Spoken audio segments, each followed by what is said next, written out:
Thanks for staying with us. Now, May is Child Protection Month, and this is a month that shines the spotlight on the protection of children's rights. The Constitution is clear that every child has rights and that must be protected.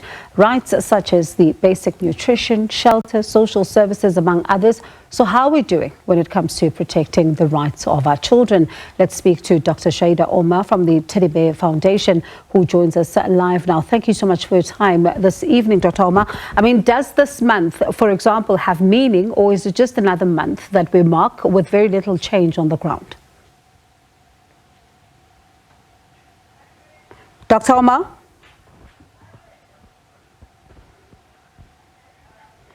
All right, it does look like we have challenges with that particular line, but we're trying to re-establish a connection there with Dr. Omar, because you think about, this month of May, for example, and it's Child Protection Month. Section 28 of the Constitution, very clear when it comes to the rights that are enshrined there, particularly when it comes to children. You think about nutrition, shelter, social services. Those are some of the rights that are protected there, the rights for them to be educated. But some are saying that when you look at how things stand right now, and some of the reports that we continue to see around some of the children, it does look like the situation needs urgent attention. For example, just a few months ago, we saw a report about the Nelson Mandela, Children's Fund that was sounding the alarm on children and their safety in the country and how they're vulnerable to incidents like gender-based violence, for example.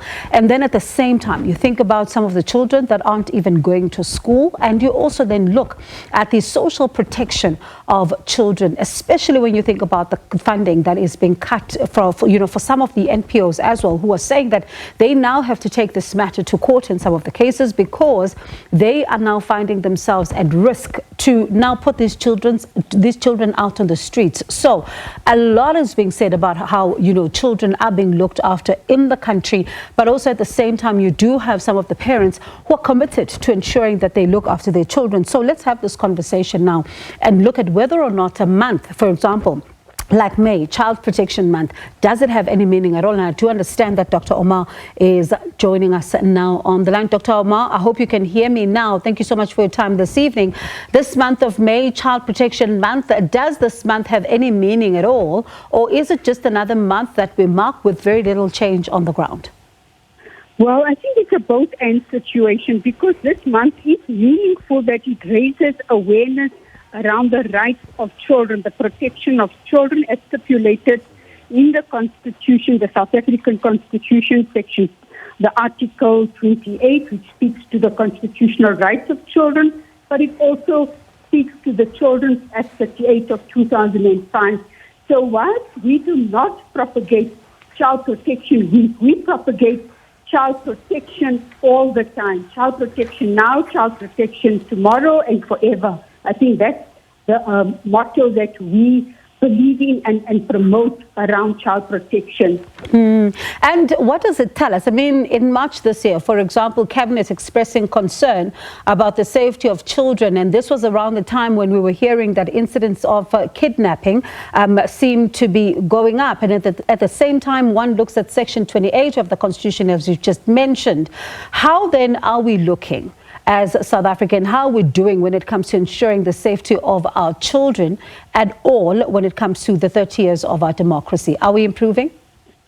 So you raise such a pertinent, critical, burning issue, because the reality is that children, there should be implicit protection of children. Unfortunately, we are finding that children are being violated, are being brutalized, are being maltreated within the confines of areas where they should be protected, meaning that it's not the typical stranger danger that always attacks and violates children.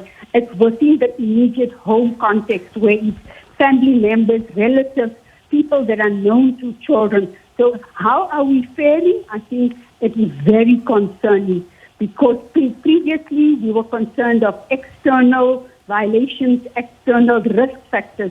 In fact, the risk factors have actually become so close, and it's very difficult to control, to oversee, and of course to address, because internally one cannot go into each and every home and monitor each and every child. It's an impossible scenario and situation. And you talk about, the safety of children, particularly in their homes. And I wonder, as parents, are we listening to them? So very important once again. We are hearing children. We are not actually listening to them.